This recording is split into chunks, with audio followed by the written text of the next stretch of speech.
By four extraordinary individuals with whom our graduates will share the distinction of a Bates degree. I invite Matthew Auer, our Vice President for Academic Affairs and Dean of the Faculty, to join me for the presentation of the Honorands.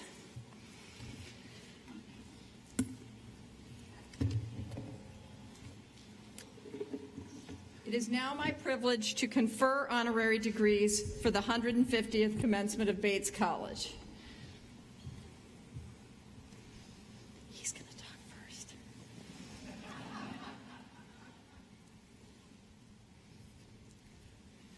Our first guest, a Phi Beta Kappa summa cum laude graduate of Bates with a Harvard doctorate in neuroscience, decided to leave her high-powered career in the pharmaceutical industry to write a novel about a woman struggling with Alzheimer's, a novel that she self-published and peddled out of the back of her car because her agent thought audiences would find it too depressing.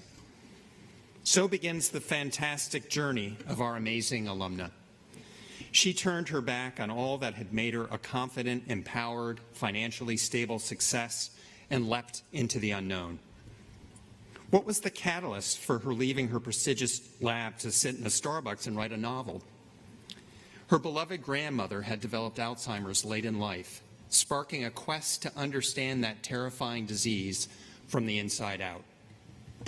She has said that halfway into her free fall, terror turned into curiosity so intense that she dared to risk doing what she truly wanted to do: write.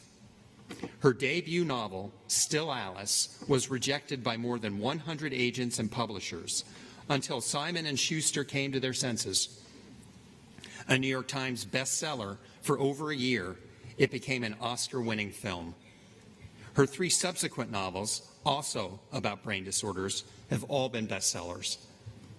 In a recent talk, looking back at her career, she said nothing was wasted. Her grandmother, her PhD, the acting class she took while writing her first book, the consulting and advocacy she spearheads, every step on that path made meaning and eventually made sense. She understands how fear holds us hostage in our lives, in our careers, and in our personal biology. She's changed the landscape, initiating conversations about topics once deemed too terrifying to talk about. She has brought light and hope into hearts and minds, shuddered with fear and isolation, attention to research and discovery, and comfort to families who deserve dignity and hope. And she knows no signs of slowing down. Her fifth book about ALS is already in the pipeline. I present Lisa Genova for the degree of Humane Letters. Lisa Genova.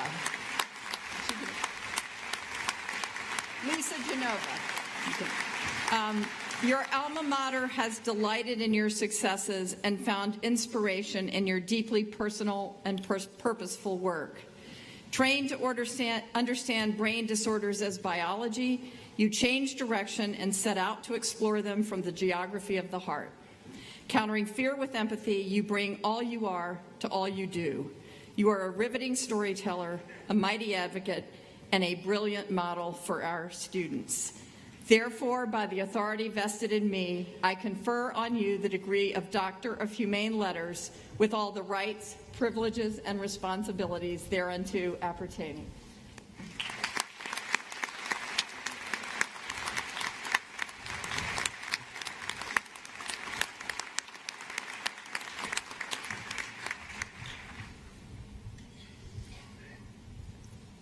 Our next guest knows a thing or two about happiness, and unlike Shakespeare or Aristotle, he's got the data to prove it. A pioneer in the groundbreaking field of affective forecasting, he has launched into emotional territory long claimed by poets and philosophers. Let the sonnets make room for the psych lab. Economists, neuroscientists, and psychologists are all weighing in to increase happiness for the health of people, organizations, and nations. His book, Stumbling on Happiness, spent 24 weeks on the New York Times bestsellers list and was published in 30 languages. He co-wrote and hosted the award-winning PBS series, The Emotional Life, and his first of 4 TED Talks remain in the top 20 most viewed. Currently, 12,777,688 and counting. Speaking of affective forecasting, who would have predicted all this and much, much more from a high school dropout? At 15, he left school with his guitar and a lot more hair to hitchhike around the country. At 18, he was married and a father, striving to write science fiction, which he has since done. And at 19, he tried to sign up for a creative writing class at a community college, only to discover it was full. But introduction to psychology was open. He went on to get a BA in psychology from the University of Colorado at Denver and a doctorate in social psychology from Princeton, arriving at Harvard in 1996, where he is the Edgar Pierce Professor of Psychology. That is, when he is not on TV using data visualization, sticky notes, and very large dominoes to get Americans to think about saving for retirement. We could try to sum up his observations about the human brain's capacity for imagination, or its striking inability to accurately forecast what will make us happy or unhappy. Instead, we urge you to read his fascinating and highly entertaining book, a cross between Malcolm Gladwell and David Sedaris, according to one reviewer. He says his writings are not of the self-help genre, yet the predictors of happiness are right here before us on this glorious day. Strong relationships and time spent with family and friends are much likelier to produce happiness than money or material things. He's on record declaring that he would not trade a play date with his granddaughters for $100,000. I present Daniel Todd Gilbert for the degree Doctor of Letters.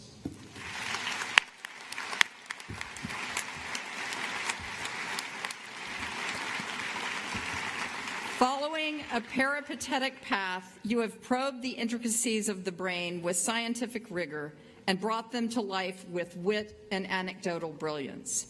You have illuminated the possibilities hidden in our minds and hearts and challenged us to reconsider what we think we know for sure. You have told us that human beings are works in progress who mistakenly think they're finished. That alone is cause for happiness. Therefore, by the authority vested in me, I confer on you the degree Doctor of Letters with all the rights, privileges, and responsibilities thereunto appertaining.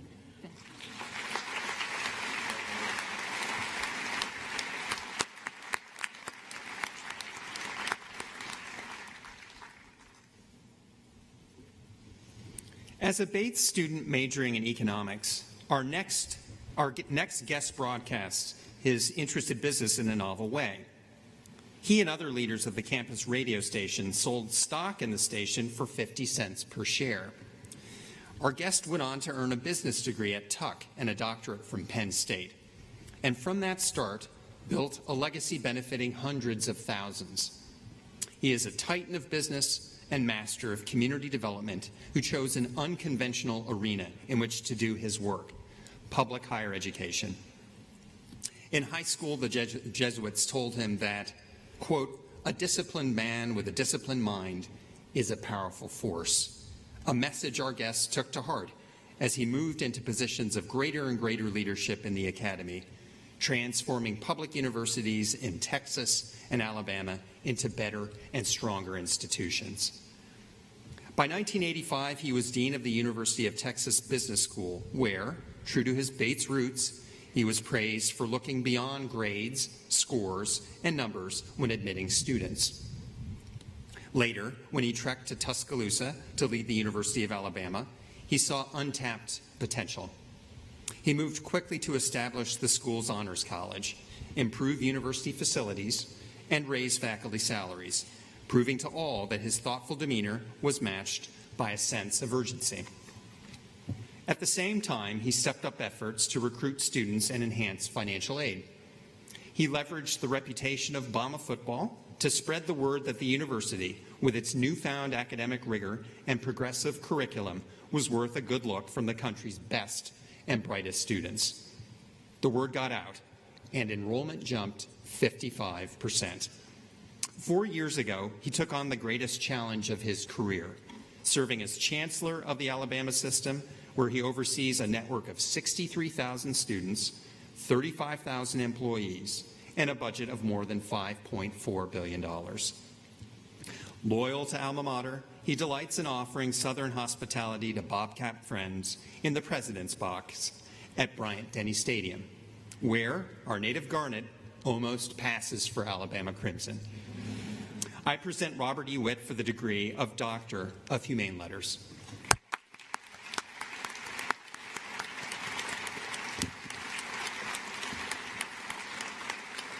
By harnessing prodigious skills in business to higher education, you have transformed individual lives, institutional identities, and the very states in which you have spent your life. You have increased access and quality for those who seek a college education, now more essential than ever for the well-being of individuals, our workforce, and our nation. You have shown that effective leadership raises all boats. Roll Tide. Therefore, by the authority vested in me, I confer on you the degree Doctor of Humane Letters with all the rights, privileges, and responsibilities thereunto appertaining. Thank you.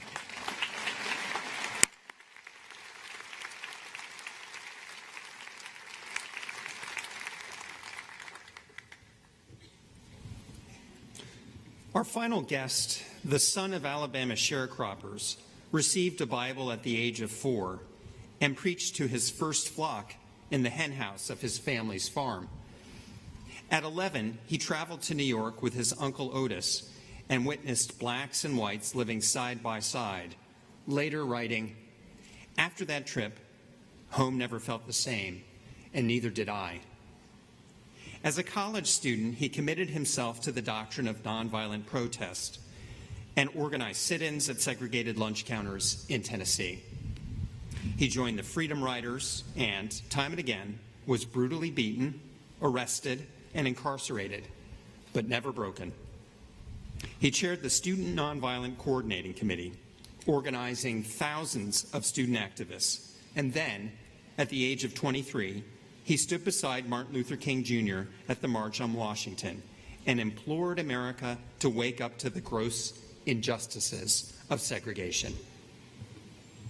Benjamin Elijah Mays Bates' class of 1920 has said that no righteous person is ever ahead of their time, because the time is always right to do that which is right and that which needs to be done. On March 7, 1965, our guest led 600 peaceful protesters across the Edmund Pettus Bridge in Selma, Alabama, where they were savagely attacked by a mob of state troopers, police dogs, and onlookers wielding clubs, lead pipes, and fire hoses. The images of Bloody Sunday rocked our nation, and the blows he received left him with scars he bears to this day. Yet the resolve in his heart to champion the rights of the oppressed and to counter hatred with love grew only stronger. Months later, the Voting Rights Act passed, and he began a new chapter in a life that has already seen more courage, sacrifice, and accomplishment than most know in a lifetime. For nearly 3 decades, he has represented the people of the 5th District of Georgia in the United States Congress. He has received the Presidential Medal of Freedom and the only Profile and Courage Award for lifetime achievement. In his book, Across That Bridge, our guest exhorts today's youth to, quote, go out there and seek justice. Get in the way. Get into trouble.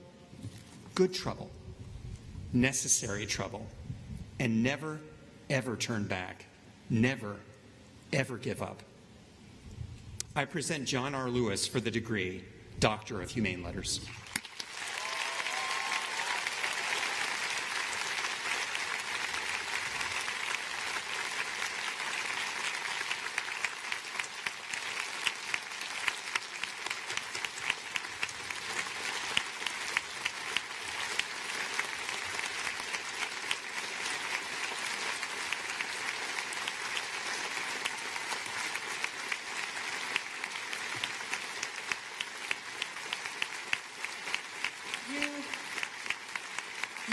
never given up and never backed away from taking bold and brave steps toward the realization of the beloved community. You have worked tirelessly to heal the wounds of slavery, segregation, and oppression, devoting your life to bridging the great divide in our nation and striving to make us whole. How do we honor such a hero? We continue your march. We carry your banner. We believe in the best of ourselves and each other, practicing faith and patience, seeking justice and peace. Therefore, by the authority vested in me, I confer on you the degree Doctor of Humane Letters with all the rights, privileges, and responsibilities thereunto appertaining.